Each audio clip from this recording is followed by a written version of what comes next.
علی کی بیٹی دربار میں پہنچ چکی تھی.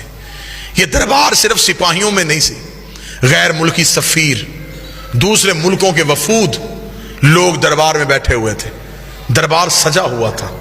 ان وفود میں، ان غیر ملکی سفیروں میں عیسائی بھی تھے، یہودی بھی تھے، مجوسی بھی تھے. انہوں نے پوچھا یزید یہ کون ہے؟ اس نے کہا محمد کی بیٹی. اس نے کہا تو نے کیا کیا؟ اس نے کہا میں نے نبی کے بیٹے کو قتل کیا. انہوں نے کہا کیوں قتل کیا؟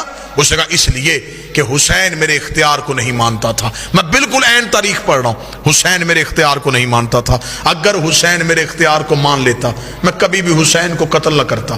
حسین نے میرا اختیار نہیں مانا، اسے چاہیے تھا وہ میری بیعت کر لیتا. اس نے اختیار کو نہیں مانا، میں نے قتل کروا دیا. علی کی بیٹی کی کان میں یہ آواز آئی. بی بی 2 قدم آگے بڑھ گئی. یزید تو کہتا ہے ہم نے تیرے اختیار کو نہیں مانا.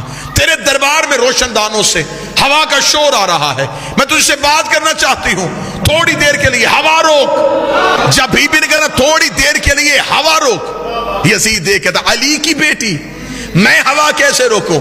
بی بی کہتی کہاں ہے تیرا اختیار؟ تو کہہ رہا تھا کہ تیرا اختیار ہم نے نہیں مانا. اختیار آزما.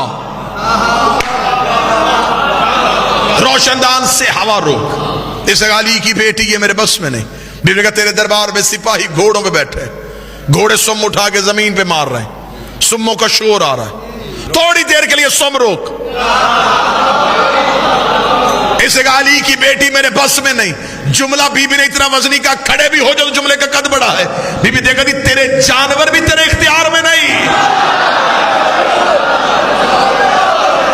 تو انسانوں پہ اختیار کی بات کر رہا ہے، تیرے تو گھوڑے تیرے اختیار میں نہیں. یہ کہنے کے بعد بی بی کا تیرے دربار میں اونٹ کھڑے، اونٹ گردنوں کو ہلا رہے ہیں، گلے میں گھنٹیاں ہل رہی ہیں، گھنٹیوں کا شور آ رہا ہے. تھوڑی دیر کے لیے اونٹوں کی گردنیں روک.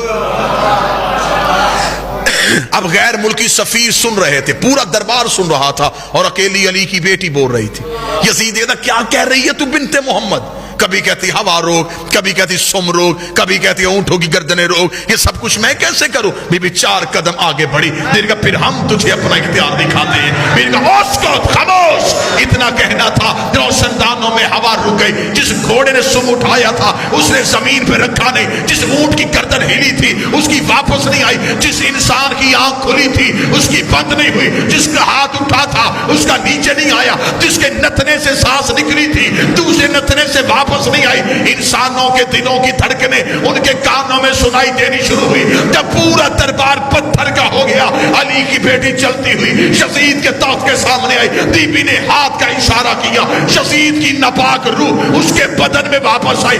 اس نے پورا دربار پتھر کا دیکھا کہ ہر چیز اپنی جگہ پہ رک چکی ہے. بھوک کا عالم ہے. یزید کے چہرے پہ موت کی زردی آئی.